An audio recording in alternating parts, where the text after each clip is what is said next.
Imagine a country literally tearing itself apart. In the 17th century, that's exactly what happened in England. Now, this wasn't a war against some foreign enemy. No, this was fought in their own towns, their own fields. It was a conflict that would change the nation forever. Yeah, let's just pause on that for a second. This one line really gets to the absolute tragedy of the whole thing. The battle lines weren't drawn on a map somewhere. They were drawn right through the dinner table, splitting families and friendships right down the middle. So, how on earth does a country get to that point? How does it all go so wrong? Well, it turns out it was a perfect storm, a really explosive mix of politics, money, and religion. Let's dig in and see how this whole powder keg was put together. Okay, so first up, the fuel for the fire. At its heart, this was a massive argument, a real tug of war over one simple question. Who's actually in charge here? Is it the king, Charles I, or is it the people's representatives in Parliament? You've got to understand, King Charles didn't see himself as just any old leader. No, he truly believed he was handpicked by God to rule. This idea, the divine right of kings, meant that he felt his authority was absolute and that he was only answerable to God. And, well, you can probably imagine that idea was on a direct collision course with a parliament that was starting to feel its own power. And this right here, this lays it out perfectly. You're looking at two worldviews that are just completely incompatible. The king is thinking, I need money to run the state, while Parliament is saying, not so fast. No new taxes without our say-so. The king sees his power as absolute, a gift from God. Parliament sees its job as protecting the people's rights. There's no middle ground there. They were bound to clash. So by 1629, Charles is just done. He's had it. He basically says, fine, I'll do it myself, and gets rid of Parliament.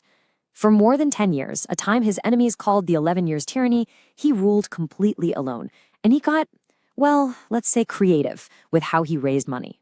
The most famous example was ship money. See, this was an old tax just for coastal towns to pay for the Navy, but Charles decided, hey, why don't we make everyone in the country pay it? People were furious, and you get why, right? It wasn't just about the money, it was the fact that the king was just making up the rules as he went along. So if that whole power struggle was the fuel, what was the fuse? Well, that was religion. You have to remember, this was a time when faith was everything, and England was a nation with some really deep, really passionate religious divides. And the situation was just incredibly tense. On one side, you had the Puritans, very strict Protestants who wanted to get rid of anything that even smelled a little bit Catholic. Then you had the king's side, which favored a style of worship with more ceremony, more hierarchy, which to the Puritans looked suspiciously pope-like. And to top it all off, the king was married to a Catholic queen. So you can just imagine the paranoia. People were genuinely afraid the country was going to be dragged back to the old Catholic ways. At the center of all this fear was one man, Archbishop William Laud. He was the king's point person on all things religion, and he was cracking down hard on the Puritans. His reforms made him maybe the most hated man in England. Even foreign ambassadors were looking at the situation and thinking, yikes, this guy is pushing the kingdom right to the edge. So we've got the fuel, that fight over power and money. And we've got the fuse, all this religious tension. All you need now is a spark to set the whole thing off. And that spark came when the king tried to force his religious fuse on the one group that absolutely would not back down, the Scots. And just look at how fast everything fell apart. It was like a set of dominoes. First, Charles tries to make the fiercely Presbyterian Scots use an English-style prayer book.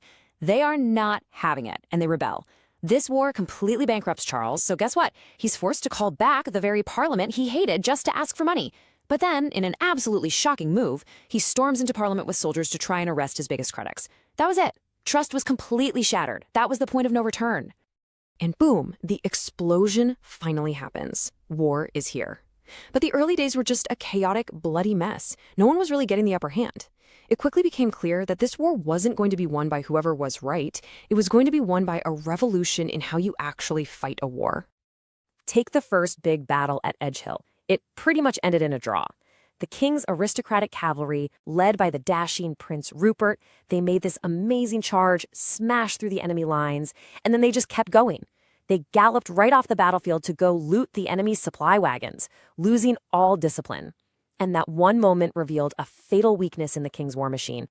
Parliament saw this and realized, okay, we can't win this thing with part-time soldiers led by politicians. They needed a game changer. And their answer was a revolution in warfare, the new model army.